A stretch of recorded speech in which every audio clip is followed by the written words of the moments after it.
So the femur is our thigh bone and it's the longest bone in the body. So to orientate the femur, the head of the femur obviously inserts into the hip. So it's going to have to sit like that.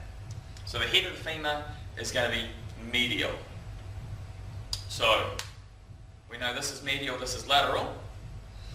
To find anterior posterior, if we look down here, we've got the shiny articular surface of the patella anteriorly, and if we spin it round, we've got quite a deep groove between the condyles.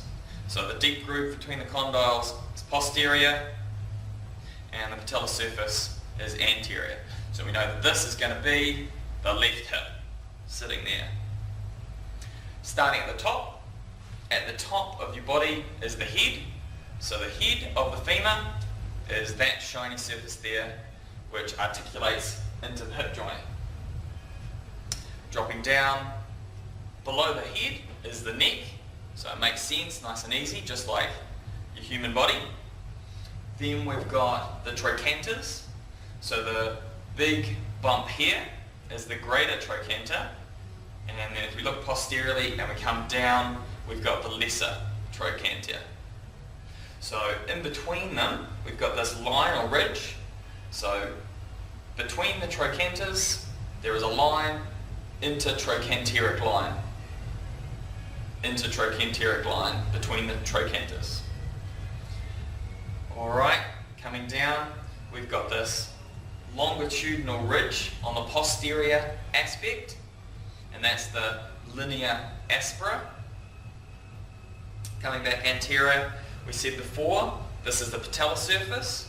So the kneecap or the patella is a floating bone, and it slides up and down through that shiny patella surface. Alright, so remember the head was medial. So over here we have the medial condyle and the lateral condyle. So they're the big ball-shaped chunks. And then if we slide up from them, we've got the medial epicondyle, which is a little protuberance, a little bump on this side, and then the lateral epicondyle. So the epicondyles are small bumps, the condyles are the big ones. And medially, we've got to have somewhere for the adductors to insert.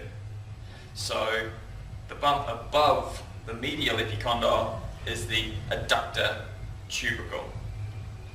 And there you have the femur.